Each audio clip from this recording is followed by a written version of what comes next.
Last year, when COVID had just hit Malaysia, things got pretty intense really quick.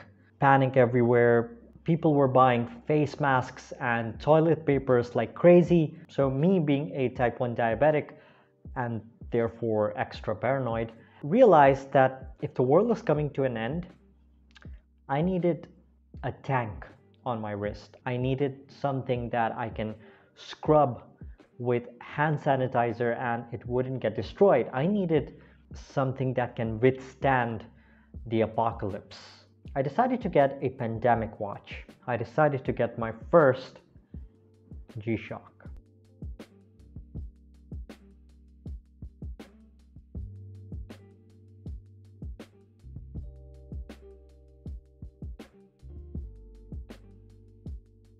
I never liked those big chunky G-Shocks because, I've got skinny wrists. But the G5600E is a small, serious G-Shock. The square design is actually based on the original G-Shock that came out in 1983 with quite a few updates. This watch has not only been sledgehammered, but even has had a freaking truck driven over it, and it just kept going without as much as a scratch on the LCD screen. This is the pandemic watch.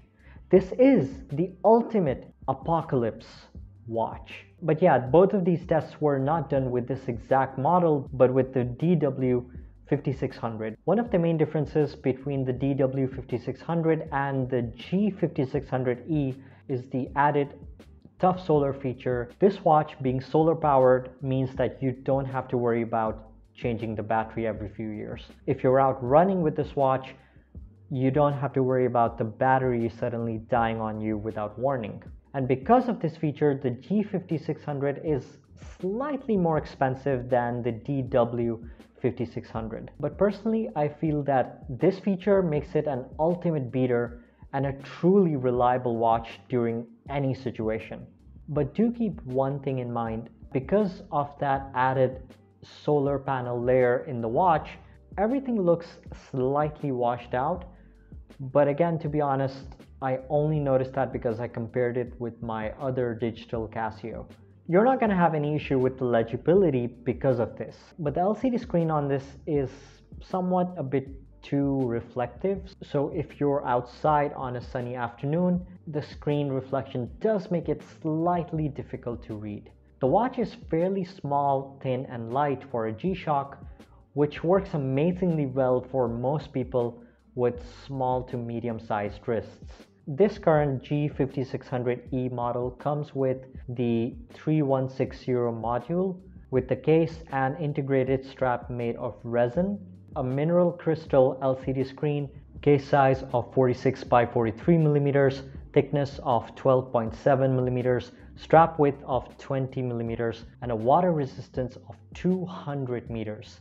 In Malaysia, you can find this watch for around 300 ringgits or $70. Now let's take a look at some of the functions on this watch.